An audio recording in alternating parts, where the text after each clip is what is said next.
बिस्मिल्लाहिर्रहमानिर्रहीम। अस्सलामु अलैकुम माय डियर स्टूडेंट्स, रब्बि ज़िदनी इल्मा। और जो आज हमारा टॉपिक है that is regarding the factors affecting the rate of transpiration. अब बात यह है हमारे स्टूडेंट्स के हम लोगों ने इसमें 6 फैक्टर्स को स्टडी करना है। उनकी पूरी लिस्ट हम लोगों ने ऑलरेडी व्हाइट बोर्ड पे लिख रखी है। आई उसकी डिटेल्स को हम व्हाइट बोर्ड पे ही स्टडी करते हैं। यस माय डियर स्टूडेंट्स, हम डिस्कस करने वाले हैं फैक्टर्स और हम ये अंडरस्टैंड करना चाहेंगे पहले कि फैक्टर क्या चीज़ होती है। यानी ये कोई भी ऐसा इंटरनल और एक्सटर्नल यू कैन से मुतासर करने वाली चीज़ कि जो मेरे बायोकेमिकल प्रोसेस को या तो तेज़ कर दे या स्लो कर दे, उसे हम क्या बोलते हैं, फैक्टर। तो हमारे इस rate of loss of water means transpiration को अफेक्ट करने वाले कितने अवामिल हैं, फैक्टर्स हैं 6। आए हम उनको वन बाय वन स्टडी करते हैं। तो सबसे जो पहला फैक्टर है that is a light, that is basically light. और आप लोगों को ये बात पता है कि अगर हम लाइट की बात करें तो light consist of what 6 colours 7 colours, sorry याद है आप लोगों को, मैंने आपको फोटोसिंथेसिस वाले चैप्टर में ये पढ़ाया था। VIBGYOR, violet, indigo, blue, yellow, green, orange, red, right. इसमें से जो चीज opening and closing of stomata को सबसे ज्यादा अफेक्ट करती है वो है ब्लू लाइट। तो blue light has a direct effect, सीधा सीधा अफेक्ट होता है किसके ऊपर, on the rate of transpiration. और जब मैं ये बात कर रहा हूं कि डायरेक्ट इफेक्ट होता है तो मैं यूं लिख सकता हूं कि blue light is directly proportional to what opening of stomata। यानी कि अगर आप लोगों के पास ब्लू लाइट की क्वांटिटी ज़्यादा है या मिकदार ज़्यादा है तो स्टोमेटा ज़्यादा तेज़ी से ओपन होंगे, और अगर ब्लू लाइट कम हुई या उसकी वेवलेंथ कम होगी तो ज़्यादा स्टोमेटा कम ओपन होंगे। इसको हम बोलते हैं direct relation, right. So amount of blue light is directly proportional to the opening of stomata. अब ये काम होता कैसे है, ये जो मेरे पास ब्लू लाइट की वेवलेंथ है ये स्टिमुलेट करती है किसको, आप लोगों को याद होगा हमें कल डायग्राम ड्रॉ की थी, किसी डायग्राम ड्रॉ की थी, वेरी राइट, गार्ड सेल्स की, राइट। तो इन पर्टिकुलर गार्ड सेल्स के ऊपर आपको याद है हमने क्या बोला था, यस, कि यहाँ पे डिफरेंट किस्म की क्या है, पोर्ट्स, राइट। उनमें से एक पोर्ट आपको याद है उसे मैं नाम दिया था एंटी पोर्ट, यानी कि वो वाली पोर्ट जो एक तरफ से चीज को ले और दूसरी तरफ निकाल दे उसे हम क्या बोलते हैं, एंटी पोर्ट। फॉर एग्जांपल कि ये जो मेरे पास पंप है ये अगर इस तरफ से किसी पर्टिकुलर आयन को अंदर मूव करवा रहा है तो दूसरी तरफ से उसको एक्सपोर्ट भी कर रहा है, राइट। तो बाहर इसे हम बोलते हैं एंटी पोर्ट। और ये वाली एंटी पोर्ट बेसिकली आपने यहाँ पे सिर्फ ये बात समझनी है कि ये वाली anti port basically potassium ions को इनफ्लक्स करवाती है। कब इनफ्लक्स करवाएगी, जब ब्लू लाइट की क्वांटिटी ज्यादा हो जाएगी, राइट।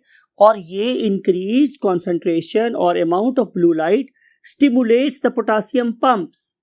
और जब पोटासियम पंप स्टिमुलेट होंगे तो potassium will be injected at a exponential rate, बहुत तेजी के साथ जाएंगे किसके अंदर, इनसाइड द गार्ड सेल्स।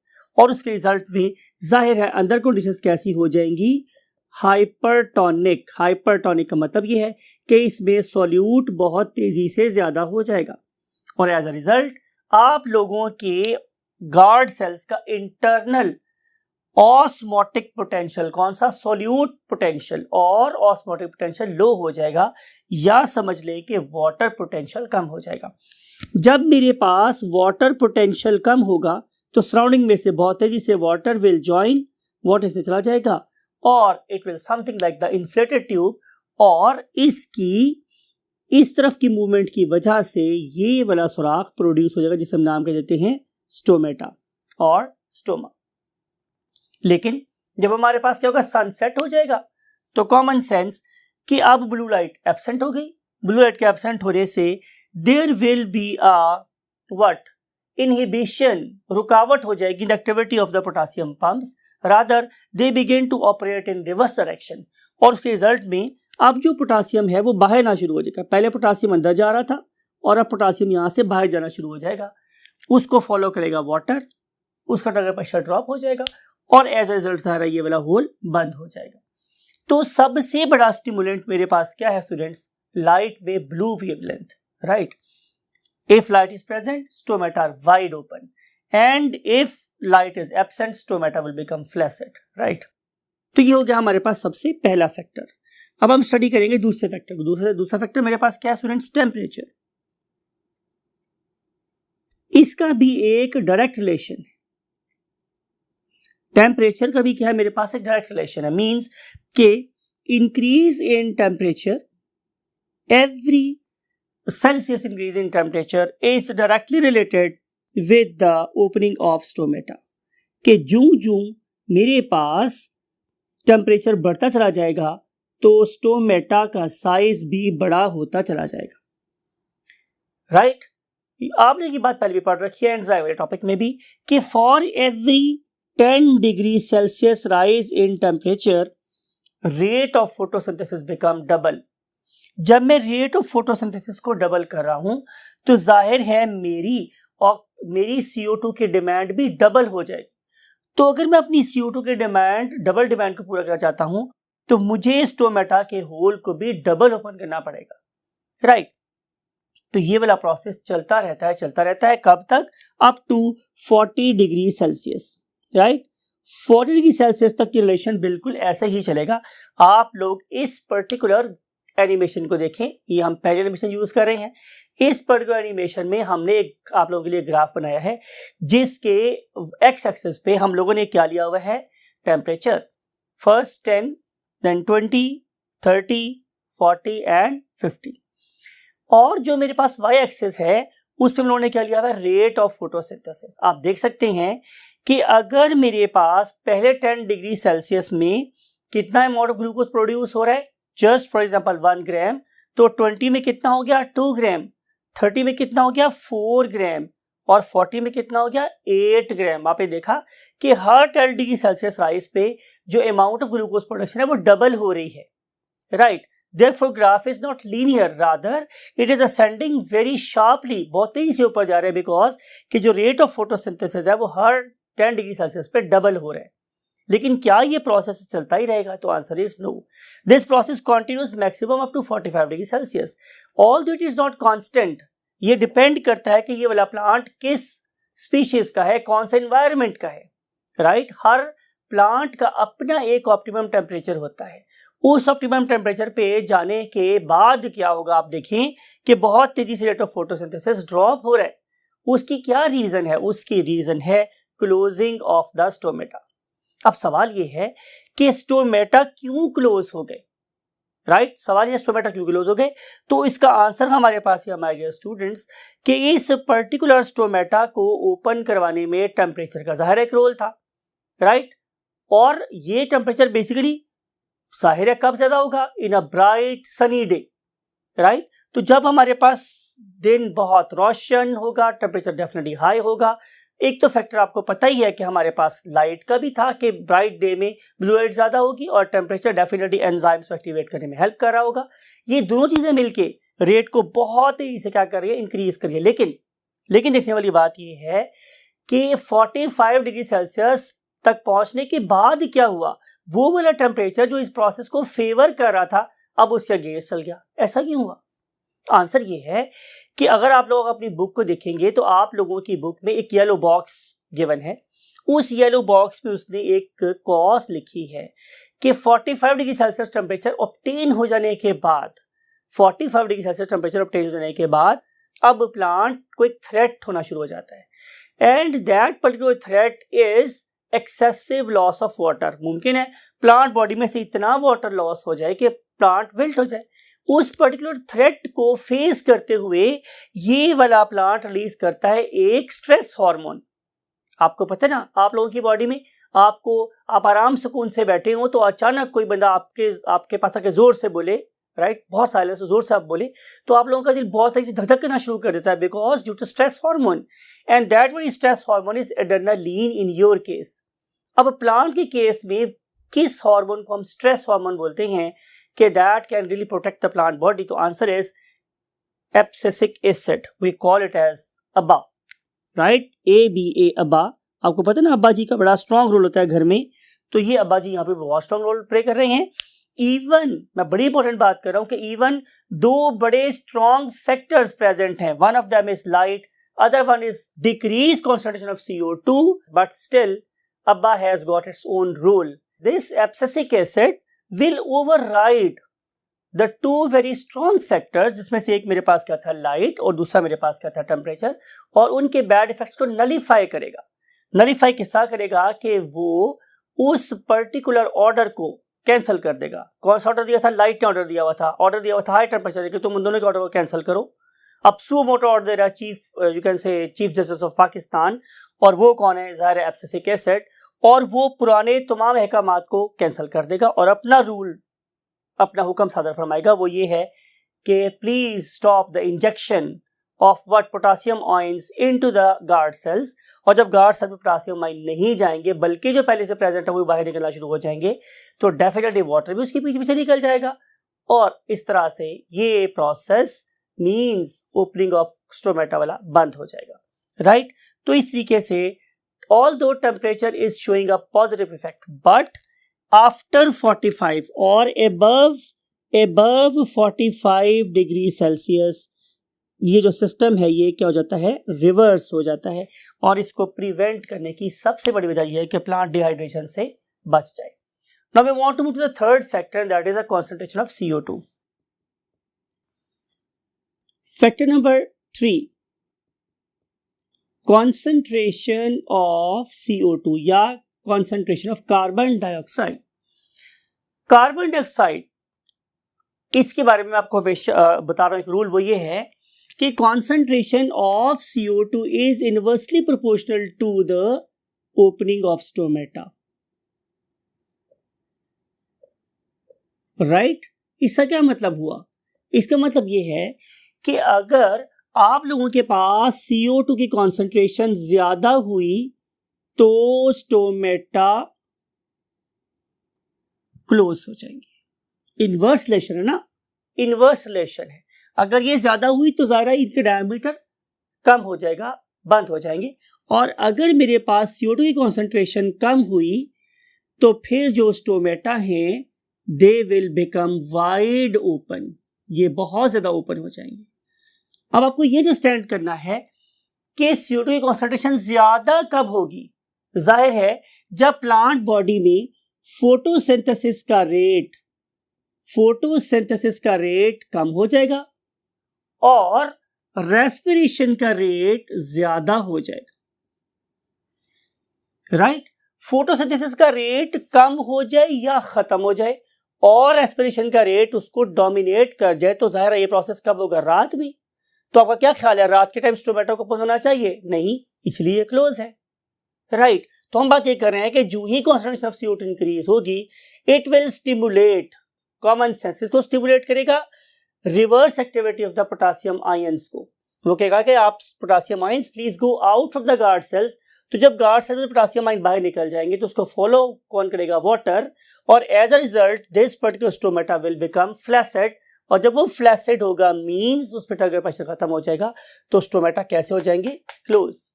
लेकिन ऑन द अदर हैंड जब नेक्स्ट मॉर्निंग, मैं सुबह की बात कर रहा हूं, when there will be a dawn, जब सूरज तुलू होगा, राइट, और डे टाइम जब मेरे पास दिन का टाइम शुरू हो जाएगा, तो आपको पता है कि these particular guard cells they have got what? Chloroplasts, right? और ये जो क्लोरोप्लास्ट हैं they will begin to consume actively what? CO2। तो CO2 की यूजेज स्टार्ट हो जाएगी। इस यूजेज की वजह से नॉट ओनली इस पर्टिकुलर गार्ड सेल के अंदर CO2 कम होगी बल्कि एयर चेंबर में जो CO2 है वो भी कम हो जाएगी, राइट। अब decrease concentration of CO2 will stimulate what? the potassium pumps। तो जब मेरे पोटासियम पंप स्टिमुलेट होंगे, राइट, तो उसकी वजह से this particular potassium will be fluxed in. Fluxed in का मतलब है अंदर डाल दिया जाएगा, किसके? गार्ड सेल्स के। तो जब गार्ड सेल्स के अंदर पोटासियम आयंस मूव कर जाएंगी तो जैसे मैंने अभी एक्सप्लेन किया था कि यहां पे कंडीशंस हो जाएंगी हाइपर ऑस्मोटिक, या कॉन्सेंट्रेशन सॉल्यूट की हो जाएगी ज्यादा, या वाटर का पोटेंशियल हो जाएगा कम, तो फिर वाटर भी इसके अंदर आएगा और वाटर के इसके आने की वजह से these particular guards will become what? Turgid. और जब सेल्स टर्जिड हो जाएंगे तो जाहिर है स्टोमेटा और stoma will become wide open, right. तो इस तरीके से हमारी CO2 की कॉन्सेंट्रेशन इनवर्सली उल्टे वे में नेगेटिव फीडबैक के थ्रू ऑपरेट करती है स्टोमेटा की ओपनिंग को या क्लोजिंग को। अब हम मूव करें हैं नेक्स्ट पॉइंट की तरफ, and that is the humidity. Humidity का मतलब मेरे पास क्या है स्टूडेंट्स? ह्यूमिडिटी का मतलब होता है हवा में नमी का तनासुब, राइट। हवा में नमी का तनासुब, राइट। हवा में नमी कितनी है? अगर फॉर एग्जांपल आप लोग हैं मई या जून के महीने में, राइट, तो आप देखते हैं कि अगर आपने इस मौसम में कोई कपड़ा धोया फॉर एग्जांपल और उसे सुखाने के लिए डाल दिया तो वो शायद मिनटों में सूख गया। Temperature was approximately how much? 40, 45 और अराउंड दिस। लेकिन जब आप लोग गए किसमें, जुलाई, अगस्त या सितंबर के महीनों में, तो शायद टेम्परेचर में बहुत ज़्यादा कमी नहीं आई, लेकिन अब आप लोगों के कपड़े घंटों में सूख रहे हैं।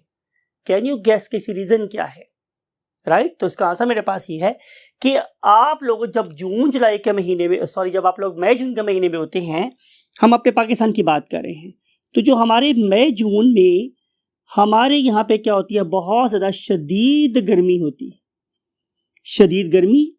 और उस शदीद गर्मी की वजह से हवा में ह्यूमिडिटी का लेवल कैसा हो गया? कम हो गया। ह्यूमिडिटी इज वेरी लो, हवा ही खुश्क है, इवन आप लोगों की जो नॉस्ट्रिल्स है वो ड्राई हो रहे होते। तो उस टाइम पे जब आप कपड़े को हवा में डालते हो तो क्या होता है कि there is a very steep gradient, right. उस पर्टिकुलर कपड़े में जो कॉन्सेंट्रेशन ऑफ वाटर है से वो इतनी है, हवा और जो हवा है उसमें जो कॉन्सेंट्रेशन है वो कितनी है? इतनी। हवा में नमी बहुत कम, कपड़े में नमी बहुत ज्यादा, तो एक बहुत स्टीप ग्रेडियंट है। और इस स्टीप ग्रेडियंट की वजह से बहुत तेजी से वाटर लॉस होता है और हमारे कपड़े बहुत जल्दी से सूख जाते हैं। लेकिन जब हमारे पास रेनी सीजन आता है, बरसात का मौसम आता है, तो उस वक्त आपके कपड़ों में नमी कितनी है? से इतनी। तो हवा में नमी कितनी है? इतनी, राइट। अब इन दोनों के दरमियान में जो ग्रेडियंट है वो कैसा हो गया? काफी फ्लैट। अब दोनों में फर्क रहा ही नहीं, राइट। जब हमारे पास फर्क नहीं होगा तो यहां से वाटर के लॉस होने की जो मिकदार है वो क्या हो जाएगी? बहुत कम हो जाएगी। आप क्या करें कि ये वाले कपड़े उतने हाई टेम्परेचर में भी जल्दी से सूख जाएं? तो इसका आसान सा हल है कि आप ऐसे एक फैन चला दें, राइट। तो मतलब कहने का ये है कि अगर आप लोगों की सराउंडिंग में नमी ज्यादा है तो वाटर लॉस कम होगा, और अगर नमी कम हुई तो वाटर लॉस ज्यादा होगा। आइए हम इस चीज को किसी लीफ पे अप्लाई करके देखते हैं। Look at this animation. आप इस एनिमेशन में देख रहे हैं कि हम लोगों ने क्या किया हुआ है। हम लोगों ने आप लोगों के लिए एक प्लांट लिया हुआ है, right, and this particular plant is in dry air. Mean to say कि हम इस प्लांट को किसी मई जून के महीने में देख रहे हैं।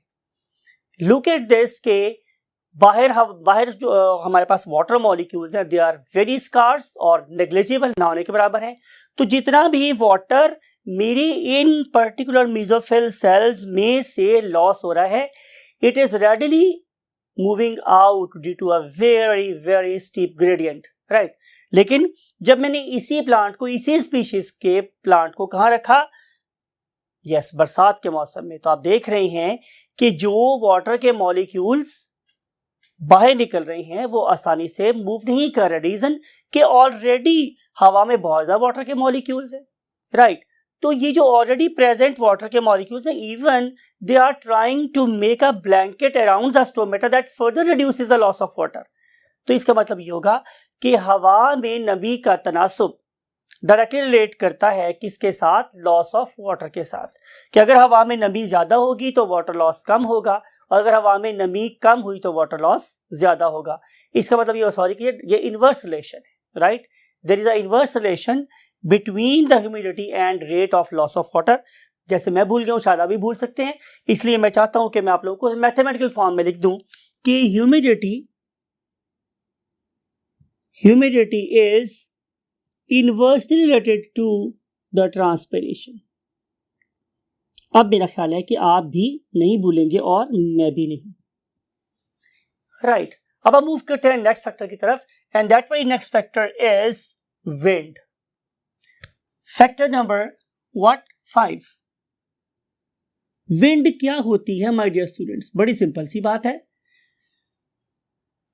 Air in motion. अगर आप लोगों की हवा मूव करना शुरू कर दे, राइट भाई, अगर इस वक्त मैं अपने इस रूम की बात करूं, क्लासरूम की बात करूं जहां हम ये लेक्चर रिकॉर्ड करा रहे हैं, तो यहां तो बिल्कुल अभी हवा फील नहीं हो रही। इसका मतलब ये नहीं है कि हवा चल नहीं रही। हाँ, फॉर एग्जाम्पल कि मैं यहाँ पे लगे हुए एसी के फैन को तेज कर दूं या पंखे को तेज कर दूं, तो जाहिर है मुझे महसूस होना शुरू हो जाएगा कि यहाँ पे हवा प्रेजेंट है। Now that particular air is set into motion due to the fan और the wings of air conditioner, right. तो जब हमारी हवा मूव करना शुरू कर दे किसी चीज के, किसी स्पीड के साथ, किसी वेलोसिटी के साथ, तो हम उसे क्या बोल देते हैं? विंड। अब देखना हम लोगों ने ये है कि अगर मेरे पास एयर होगी तो वाटर लॉस ज्यादा होगा या नहीं होगी तो वाटर लॉस ज्यादा होगा। इसको अंडरस्टैंड करने के लिए इस दफा हम एनिमेशन नहीं बना रहे, बल्कि हम बोर्ड पे इसकी डायग्राम के साथ लेते हैं कि लुक एट दिस, कि ये मेरे पास एक लीफ है and that very leaf is in environment where there is no wind, और उसी स्पीशीज का ये एक और लीफ है, but this time wind is blowing in this direction. इस डायरेक्शन में जो विंड है वो ब्लो कर रही, means air is in motion and in this case no wind. इस वाले केस पे मेरे पास कोई विंड नहीं है। ये केस ए है और ये मेरे पास केस बी है, राइट। इस वाले केस में हम फर्ज कर लेते हैं कि ह्यूमिडिटी ज्यादा है आउटसाइड और हवा भी नहीं चल रही। तो क्या होगा स्टूडेंट्स कि इन स्टोमेटा में से जितना भी पानी या वाटर वेपर बाहर निकलेंगे वो सारे के सारे यहीं पे जमा रहेंगे। ये किसी उन शैतान बच्चों की तरह बिहेव करेंगे जो बस के दरवाजे में खड़े हो गए हैं और मजीद लोगों को बाहर निकलने भी देना चाह रहे और अंदर भी देना चाह रहे। तो वो वाटर मॉलिक्यूल जो अब इस पर्टिकुलर लीफ में से बाहर आना चाहेंगे, they will not be allowed to come out. Therefore if there is no wind there will be a flatter gradient, no gradient at all. तो जाहिर है यहां से वाटर का लॉस नहीं होगा। लेकिन अगर ऐसा हो मेरे पास कि इन particular stomata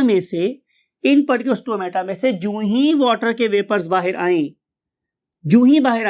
readily washed away with the current of air, हवा की ही लहरों के साथ वो यहां से क्या हो जाए, गायब हो जाए, तो डेफिनेटली यहां पे अगर थोड़े से molecule they can come out easily, तो वो आसानी से यहां से बाहर आ सकते हैं।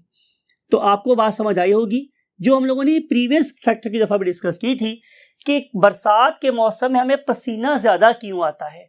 बरसात के मौसम में हवा में ऑलरेडी नमी होती है, तो वो वाला वाटर जो मेरी स्किन में से लॉस हो सकता है या होता रहता है आम कंडीशंस में, वो उसके साथ चिपक जाते हैं। Therefore we feel a sweat. उतना ही पानी बिलीव मी आपको गर्मियों के मौसम में भी निकल रहा होता है आपकी बॉडी में से, उतना ही पानी सर्दियों के मौसम में भी निकल रहा होता है। लेकिन चूंकि वहां पे ग्रेडियंट होता है, रेडिली वो वाला वाटर वहां से इवेपोरेट हो जाता है और आप लोगों को स्वेटिंग नहीं होती। But it is not true for rainy season में चूंकि हवा में मॉइस्चर ज्यादा है तो आप लोगों की बॉडी में से वो वाटर इवेपोरेट नहीं होता, आपकी स्किन के ऊपर ही रहता है और आप लोग उसे क्या बोलते हैं, स्वेट। या आप उसे एक नाम और भी देते हैं कि भाई आज तो हवा नहीं चल रही, तो बहुत ज्यादा हबस है, राइट। तो ये जो हबस की कंडीशन है वो कुछ ऐसी है कि जब हवा में नमी भी ज्यादा है और सोने पे सुहागा ये कि हवा भी नहीं चल रही, तो हम क्या बोलेंगे कि आज बहुत ज्यादा हबस है, राइट।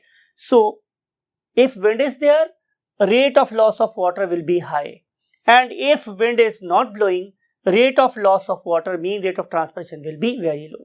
और अब हम बात करें हैं आज के आखिरी फैक्टर की, and that is the point number 6, and point number 6 is amount or availability of soil water. Common sense my dear students, बहुत ही सिंपल सी बात है। आप लोगों के पास look at this you can say figure। इस पर्टिकुलर डायग्राम में हम लोगों ने एक प्लांट यूज किया हुआ है, राइट। इस पर्टिकुलर प्लांट को हमने प्रॉपरली वाटर किया, ठीक है, और वाटर करने के बाद इसमें पानी डालने के बाद हमने इसकी लोअर साइड पे मट्टी में से पानी के लॉस को मिनिमाइज करने के लिए हमने क्या किया, हमने उसके ऊपर पॉलीथीन बैग से कवर लगा दिया। अगर आपको ड्रॉ कर दिखाऊं तो कुछ ऐसी बात थी कि ये मेरे पास एक प्लांट, चलिए ड्रॉ ही कर लेते हैं, ये प्लांट, और इसको हमने पॉट किया था एक ज़ाहिर गमले के अंदर, और ये थे मेरे पास उसके लीव्स, राइट। और हमने क्या किया, इसको पानी दिया। तो पानी देने के बाद पानी दिया हम लोगों ने इसको, और पानी देने के बाद हमने इस पूरे के पूरे स्टेम को और इस गमले को एक पॉलीथीन बैग में लपेट दिया। इट मीन्स कि हम उस पर्टिकुलर फैक्टर को नलीफाई करना चाहते हैं जो इस पर्टिकुलर सॉइल में वेपर के रिजल्ट में प्रोड्यूस हुआ। We want to measure the loss of water not from the soil, we want to measure the loss of water from the GBS of the plant body. GBS stands for general body surface. तो हम उसके बाद इस सारे के सारे पौधे को कवर कर देंगे एक पॉलीथीन बैग के साथ, राइट। तो क्या देखेंगे हम लोग कि यहां से तो पानी आ नहीं रहा, लेकिन फिर भी इस पौधे के इस पॉलीथीन बैग के अंदर अब वाटर वेपर्स जो है वो इकट्ठा होना शुरू हो गए, राइट। अगर आप इसको पानी देंगे तो यहां पे वाटर वेपर ज्यादा जमा होंगे, और अगर आप इसको पानी नहीं देते तो यहां पे वाटर वेपर्स कम इकट्ठे होंगे। कॉमन सेंस है ये कि जाहिर है इस पर्टिकुलर लीफ ने वाटर कहां से लॉस करना है, जमीन से एब्जॉर्ब करके। अगर आपकी सॉइल में अवेलेबल वाटर ज्यादा है तो रेट ऑफ ट्रांसपिरेशन ज्यादा होगा, और अगर सॉइल में अवेलेबल वाटर कम हुआ तो rate of loss of water भी कम हो जाएगा। ये कॉन्सिक्वेंटली बात है।